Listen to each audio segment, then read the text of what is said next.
السلام علیکم ناظرین، میرا نام حارث ہے۔ میری عمر 16 سال ہے۔ میری فیملی ٹوٹل 3 افراد پر مشتمل ہے۔ میں اپنے ماں باپ کا اکلوتا بیٹا ہوں، لیکن میری ماں سوتیلی ہے۔ میں جب پیدا ہوا تو میری امی بیمار ہو گئی تھی۔ ابو نے ان کو بہت سے ڈاکٹر کو چیک کروایا تھا، لیکن وہ گزر گئی تھی۔ ابو میرے سے بہت پیار کرتے تھے، اور ابو کام پر جاتے تو مجھے سنبھالنے والا کوئی بھی نہیں ہوتا تھا۔ اس لیے ایک دن ابو کو مشورہ دیا گیا کہ تم دوسری شادی کر لو، لیکن ابو میری وجہ سے شادی نہیں کرنا چاہتے تھے۔ اس دن ابو شام کے وقت گھر آئے تو کافی تھکے ہارے لگ رہے تھے۔ ابو شام کو آ کر کھانا پکاتے اور مجھے کھلا کر سو جاتے تھے۔ ہماری رہائش آزاد کشمیر کی ہے۔ ابو آزاد کشمیر میں چائے کا ہوٹل چلاتے تھے، وہاں سے وہ اچھا کماتے تھے، لیکن ابو رات 10-11 بجے سے پہلے گھر نہیں آتے تھے۔ ابو صبح 5 بجے نکل جاتے اور سارا دن ہوٹل پر گزارتے تھے۔ مجھے ابو کی تنہائی کا احساس تھا۔ ایک دن میں نے ابو کو مشورہ دیا تھا کہ آپ دوسری شادی کر لو۔ ابو بھی دوسری شادی پر راضی ہو گئے تھے۔ ابو نے پہلے ایک عورت سے افیئر چلائے ہوئے تھے۔ اس عورت کی عمر تقریباً 22-23 سال تھی، اور وہ لڑکیوں کی طرح ہی لگتی تھی، کافی خوبصورت تھی۔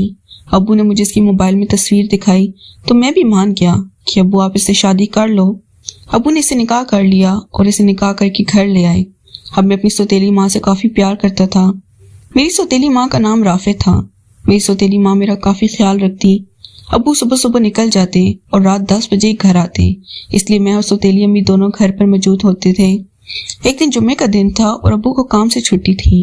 میں اسکول سے واپس آیا تو ابو کے کمرے میں امی موجود تھی، اور ان دونوں کے کمرے سے عجیب طرح کی آوازیں آ رہی تھی۔ میں نے وہ آوازیں پہلی دفعہ سنی تھی۔ میں نے ہلکا سے دروازہ کھولا اور ابو امی کے کمرے کے آگے چلا گیا۔ جب میں نے اندر جا کر دیکھا تو ابو امی سے وہ کام کر رہے تھے۔ وہ کام دیکھتے ہی میرے ہوش ٹھکانے لگ گئے اور میرا بھی دل کرنے لگا کہ میں بھی یہ کام کروں۔ امی کا وہ پرکشش انداز دیکھ کر میرے تو ہوش اڑ گئے، اور میں ابو کو خوش قسمت سمجھنے لگا تھا۔ اب میں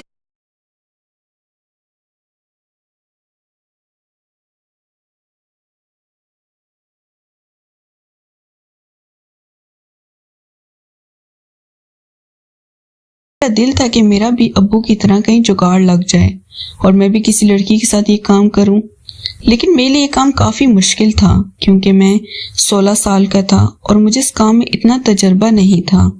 ابو کام پر چلے گئے تو اگلے دن میں اسکول سے واپس آیا۔ میری سوتیلی امی رافع گھر میں ہی موجود تھی۔ اس نے میرے لیے اچھا سا کھانا بنایا اور کھانا بنا کے میرے پاس آ گئی۔ میں نے کھانا کھاتے ہوئے امی کی طرف دیکھا تو بہت خوبصورت لگ رہی تھی۔ انہوں نے دوپٹہ نہیں پہنا ہوا تھا اور ان کے نشیب و فراز میرے سامنے واضح نظر آ رہے تھے۔ میرا دل کر رہا تھا کہ ابھی امی کو پکڑ کر اس کے ساتھ شروع ہو جاؤں اور اس کے ساتھ وہ کھیل کھیلوں، لیکن میرا دل تھا کہ ابھی تھوڑا وقت رک جاؤں اور امی کے ری ایکشن کا انتظار کروں۔ امی نے مجھ سے پوچھا کہ حارث بیٹا کیا بات ہے، آپ اتنی ترسی ہوئی نگاہوں سے مجھے دیکھ رہے ہیں؟ میں نے امی کو کہا کہ امی، میں کل دن کو اسکول سے واپس آیا تو آپ اور ابو کمرے میں کیا کر رہے تھے؟ میری یہ بات سنتے امی مسکرانے لگی اور کہنے لگی، پاگل، یہ باتیں اپنی ماں سے نہیں کہتے، آپ یہ باتیں اپنے دوستوں سے پوچھ لینا، آپ کے دوست ان باتوں کے بارے میں اچھے سے بتا دیں گے۔ لیکن میں ضد کرنے لگا کہ امی مجھے یہ سب کام بتاؤ۔ میں اتنا بھولا تھا کہ امی میرے اس انداز پر ہنسنے لگی اور کہنے لگی، چلو کسی فارغ وقت میں تم کو یہ سب سمجھا دوں گی، لیکن میں یہ ضد کرنے لگا کہ مجھے ابھی یہ سب کرنا ہے۔ امی کہنے لگی، تم پاگل ہو گئے ہو، اپنی سگی ماں کے ساتھ ایسا کام کرو گے؟ لیکن میری ضد پر امی نے کہا، میں کل اپنی ایک دوست کو گھر بلاؤں گی، وہ تمہارا یہ سب کام کر دے گی، اور تم آئندہ کبھی بھی میرے بارے میں ایسا مت سوچنا، میں تمہاری ماں ہوں اور ہمارا رشتہ عظیم ہے۔ میں بھی امی کی بات مان گیا اور خوشی خوشی اسکول چلا گیا۔ اب میرا دل تھا کہ میں اگلے دن جب اسکول سے واپس آؤں گا تو کوئی خوبصورت حسینہ میری دلی خواہش پوری کرنے کے لیے گھر میں موجود ہوگی۔ اگلے دن شام کے وقت ہم نے 9 بجے کھانا کھایا۔ ابو اس دن کسی کام سے دوسرے شہر گئے ہوئے تھے اور پوری رات ابو نے واپس نہیں آنا تھا۔ میں نے امی سے اس عورت کے بارے میں پوچھا کہ جو میری خوشی پوری کرنے کے لیے آئے گی۔ امی نے کہا، آپ اپنے کمرے میں جاؤ اور رات 10 بجے اپنا بلب بند کر دینا، وہ عورت ہمارے گھر آ جائے گی اور میں اس کو تمہارے کمرے میں بھیج دوں گی۔ میں نے ایسا ہی کیا اور اپنے کمرے میں کھانا کھا کر چلا گیا۔ 10 بجے کا انتظار کرنے لگا تو 10 بجے ایک عورت میرے کمرے میں داخل ہوئی اور آتی میرے ساتھ شروع ہو گئی۔ میں بھی سکون کی وادیوں میں کھو چکا اور تصور سے زیادہ وہ کام کر رہا۔